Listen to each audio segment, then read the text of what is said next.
Sa nakaraang video ay natutunan na ng ating bida kung paano makapag-produce ng apoy sa loob ng farm at ang pangingisda sa pond.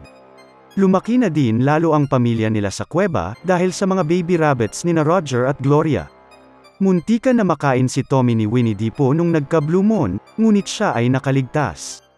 Ginawa na din siyang awakened na tao, ng tower manager nung na-discover niya ang special blue moon tomato item, na nagbibigay ng karagdagang stats. Ngunit hiningi ito ng tower manager at kung hindi niya ito ibibigay ay ang kapalit nito ay kamatayan. At dyan natin itutuloy ang storya. Ayup ka talaga! Ang ganda mong lalaki! Sinabi ni Tommy pinagmumukha lang daw ng tower manager na ito ay quest, pero ang totoo ay blackmail yun. Mas mabuti pa na manghingi na lang siya kisa magpanggap pa. Nairita ulit siya sa sinabi ng manager na death ang kapalit pag hindi siya susunod. Ngunit matapos makapag-isip ay binigay niya na din ito dahil sa takot niya na mamatay. Nung binigay niya na ang item nagkaroon na din siya ng quest reward. Natuwa at na-excite si Tommy dito ngunit nung nakita niya na ang job-related skill na nakuha niya ay sewing. Nadismaya naman doon si Tommy dahil nakalimutan niya na tower farmer nga pala ang job class niya. Huwag kayo iiyak! Makalipas ang ilang araw ay pinapakita si Tommy na nanghuhuli ng mga piranha. Nakapatay na daw siya ng 5 nito at nakaipon ng 10 experience points. Ayon sa kanya ay noong na-awaken siya ay nagsimula na siyang makakuha ng experience points, at matapos ang ilang araw ng paghuli ng isda ay ang level up na siya to level 2. Gusto niya pa daw magpa-level kaso ayaw niya ubusin ang lahi ng mga piranha doon dahil pagkain nila yun. Nilutuan ni Tommy ang mga rabbits at sama-sama silang kumain. Nalaman niya na din daw na ang type ng species nila Roger at Gloria ay farmer white rabbit, kaya naman specialty talaga nila ang farming at hindi fighting. Inisip niya din ang backstory nila, sana daw ay kaya nilang mag-usap. Matapos kumain ay naghanda na sila ulit para magtrabaho. Hinog na ang mga kamatis at ready na daw ito para ma-harvest, tuwang-tuwa naman ang mga tropa natin doon. Pagpitas niya ng cherry tomato ay nakakuha siya ng mga job experience points at 10 experience points. Meron din itong maliit na effect gaya nung blue moon cherry tomato, ngunit wala itong permanent stat boost. Nagpatuloy siya ng pag-harvest pero nagkamali siya nung nakapitas siya ng unripe tomato, dahil doon ay wala siyang nakuha na job experience, at 7 experience points lamang. Hindi, wow! Sabi niya na kailangan niya pala piliin ng mabuti ang pag-harvest niya, at hindi ito ganun kadali. By the way, sa ibang nalilito, magkaiba ang job experience sa base na experience. Kung naglaro kayo ng Ragnarok Online or ibang MMORPG, alam nyo yan. Matapos niya mag-harvest ay naging level 4 na siya.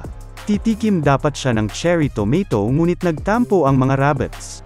Nag-sorry si Tommy dahil sama-sama daw nilang na-achieve yun kaya dapat sabay-sabay silang kakain. Nag-celebrate na sila ng pinakauna nilang successful harvest ng mga cherry tomatoes. Once kumain sila nito ay naramdaman nila na nanonood sila ng fireworks display sa sobrang fresh at sarap nun. Ramdam na ramdam daw ang lasa ng summer. Takte, ano ba ito? Cooking Master Boy? Or Yakitate Japan? May ganoong reaction pa talaga no? You're old. Tinabi na ng mga rabbits ang mga na-harvest na kamatis at naging proud si Tommy sa mga baby rabbits na nakakatulong na sa mga magulang nila. Nung patulog na siya ay nanghingi na naman ng mga tomatoes ang tower manager. Sabi mo, tulog na ako. Nagkunwari siyang tulog ngunit gin-icing siya nito. Binigay niya na ang hinihingi na 100 cherry tomatoes at binigyan na siya ulit ng reward. Pagbukas niya ng reward ay ito pala ay ang harvest skill level 1. Mukhang hindi naman na-satisfy si Tommy doon. Inisip niya ng una ay hindi niya yun kailangan, subalit mali pala ang akala niya, dahil ngayon. Kahit unripe pa ang crops na pipitasin niya ay nababago ito agad dahil sa skill na yun. Nakakakuha na din siya ngayon ng job experience kahit na unripe fruit ang kanyang mga maha-harvest. Napabilis na nga ang trabaho ni Tommy dahil sa skill na yun, ilan pang sandali ay nag-request na naman ng cherry tomatoes ang tower manager. Na bad trip si Tommy dahil walang reward na kaakibat ito ngunit binigay niya pa din dahil useful ang harvest skill. Nagtuloy-tuloy naman ang paghingi nito hanggang sa umabot na ng 500 pieces, at wala pang reward. Hindi na kinaya ma-tolerate ni Tommy yun kaya tinanggihan niya na ang tower manager, na ikinagulat naman nito. Huwag mong subukan. Masisira ang buhay mo. Ipinaliwanag ni Tommy na kailangan din nila magtira para sa sarili nila para mabuhay. Bastos naman na sinabi ng tower manager na problema daw ni Tommy yun, kaya bigay niya na ang mga cherry tomatoes. Nainis si Tommy dahil pinagpagyere nila yun, ngunit sinabi ng tower manager na ang OA ni Tommy hindi naman big deal yung trabaho niya. Umabot na ito sa limitation ni Tommy at sigurado na siyang hindi niya nabibigyan ang tower manager. At ganun na nga ang nangyari, kahit anong kulit ng tower manager ay hindi siya pinapansin ni Tommy. Sinabi din ng tower manager na hindi ba trabaho naman talagaan ng farmer ang mag-farm, at siya naman daw ang tower manager kaya dapat makinig siya sa kanya. Sumagot na si Tommy doon at sinabing hindi daw siya magbibigay sa isang nilalang na minamaliit lamang ang mga efforts na ginagawa niya. Puro pananakot at pamimilit lang daw ang kaya niyang gawin at hindi niya ma-appreciate ang trabaho ng iba. Parinig ka ng parinig. At maliit lamang ang binabayad niya sa pag-exploitation na yun. Kung tower manager nga talaga siya ay pues, isa siyang masamang boss. Tila na-hurt naman ang manager doon. Mag-so sorry na dapat siya ngunit nung nakita niya si Tommy na nangaasar na kumakain ng tomatoes, nagalit ito at sinigawan siya. Pinagbigyan na ito ni Tommy at binigyan muna siya ng 5. Sa susunod na daw yung iba dahil kailangan din nila pakainin ang mga baby bunnies. Tinanggap naman muna ito ng tower manager. Natuwa naman si Tommy dahil mukhang simple lang din naman mag-isip ang tower manager. Fast forward sa day 91 at nasa ika-4 na blue moon na. Sabi ni Tommy na nabalitaan niya daw na pag mataas daw ang MP ay mas madaling ma-withstand ang mga monster roars kaya kumakain siya ng mga cherry tomatoes just in case. Nakita niya naman na nag-effect ang sinag ng blue moon sa kanyang mga pananim at naging asul ang isang tomato, pero ngayon ay pati na din ang sweet potato. Hinukay niya ito at na-confirm niya na naging special na din ito at may permanent strength boost ito. Nung na-harvest niya ito ay umakyat ng malaki ang kanyang job at base experience. Hinarvest niya din ang Blue Moon tomato at siya ay nasiyahan. Siyempre, hiningi na naman ng tower manager ang 2 crops na ito. At napakagarapal talaga, walang rewards. Kilala kong kaliskis mo, oy.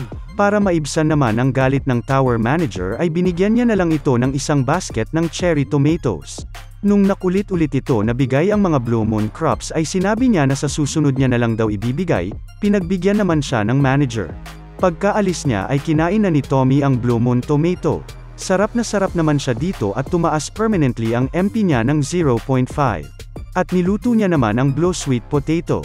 Ilan pang sandali ay nagising na ang mga rabbits kaya naman inoffer ni Tommy sa kanila na sabay-sabay nilang kainin ang blue sweet potato.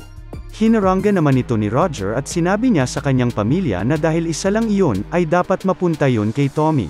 Na-touch naman si Tommy sa pag-appreciate sa kanya ni Roger, hindi na daw balak ay reveal ni Tommy na kinain niya na din ang blue tomato mag-isa kanina. Magaling kang kupal ka! Pagkagat ni Tommy sa sweet potato ay sobrang init pala nito at napaso ang kanyang dila. Mabilis naman itong dinampot ng mga bunnies. Subalit tulad ni Tommy, ay niluwa din nila agad ito dahil sa sobrang init. Nadismaya naman ang lahat doon. Sa next chapter ay makikita natin si Tommy na sinasabihan ang mga baby rabbits na simula ngayon ay itatanim na din nila ang mga sweet potato sprouts. Tama, yun daw yung mga kinakain nila ngayon. Sinabi niyang, bawal na muna kayong kumain ng sweet potato sprouts pansamantala. Na-shock ang mga baby bunnies sa balita na yun at nakaramdam sila ng lungkot, galit at inis dahil ang mga potato sprouts ay ang paborito nilang snacks. Para mapatahimik sila ay nangako si Tommy na bibigyan niya sila ng special snacks pag tumulong sila sa pagtanim ng mga sweet potato sprouts sa bukid. Nabuhayan naman sila dahil doon, kaya masipag na nagtrabaho ang mga cute na baby rabbits. Balak niya na din kunin ang seeds ng green onion kaya hihintayin niya daw ito mamulaklak bago niya putulin. Patuloy ang masayang pagtitrabaho ng buong mga tropa, kahit minsan may mga hindi nakakapagpigil. Umiral siguro yung kadimonyo ng aking kamay.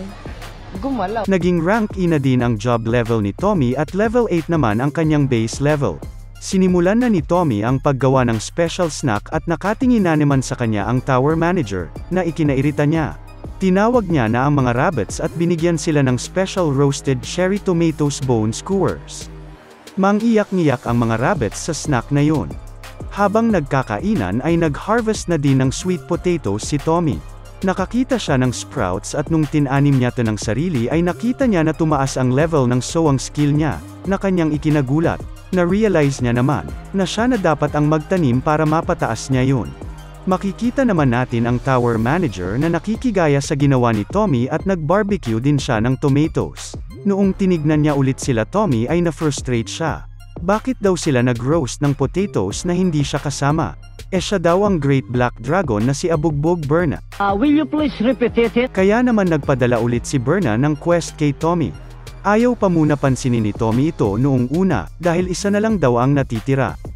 Meron daw ba siyang mabibigay na reward? Kaya naman naglagay na ng rewards si Berna at nagkabigayan na sila. Lumalabas na ang binigay pala ay ang seed store na skill.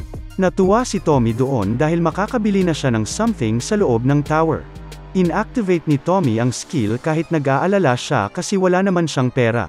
Pag-open nito ay nagkaroon ng welcome message, at dahil daw siya ang first rookie tier customer ng seed store ay binigyan siya ng isang tower coin for free. Nagpasalamat si Tommy at nalaman niya na yun ang currency sa loob ng tower at ang katumbas ng isa nun ay around 40,000 pieces. Nagsimula na mag-shopping si Tommy at dahil rookie tier lang siya, 3 random seeds lang daw ang pagpipilian niya at isang type ng seed lang ang pwede niyang mabili today. Nakita niya din na 0.1 tower coin ang presyo ng 1,000 seeds at around 4,000 pesos yun kaya namahalan siya. Noong nabanggit niya ang carrots ay nakuha nito ang reaksyon ng mga rabbits. Nagmakaawa ang mga ito na yun daw ang piliin niya. Natuwa naman siya dahil mukhang na-excite ang mga rabbits kaya inulit niyang banggitin ang carrot. Inulit niya pa ito ng inulit ng mga 69 times hanggang sa tinadyakan na siya sa mukha para tumigil. Will you please repeat it? Binili na niya ang carrot seeds na ikinatuwa naman ng mga rabbits, at ni Dragon Berna. Makikita naman natin ang isang honeybee na pinapanood sila mula sa itaas ng kuweba. At doon muna natatapos ang video na ito. Abangan ang part 4 video. Pati na din ang iba pang mga storya na aming ilalabas soon. Huwag kalimutang mag-like at share ng videos, pang dagdag motivation lang sa paggawa. See you next time. Magkano ba tong saging mo? 21 kilo. Mahal naman? Mahal? Gusto niyo mura? Oo. Ako may alam na mura. Ano yun? Kalbo, kalbo, kalbo, kalbo. Now this is my side. Listen, look, and listen, and learn.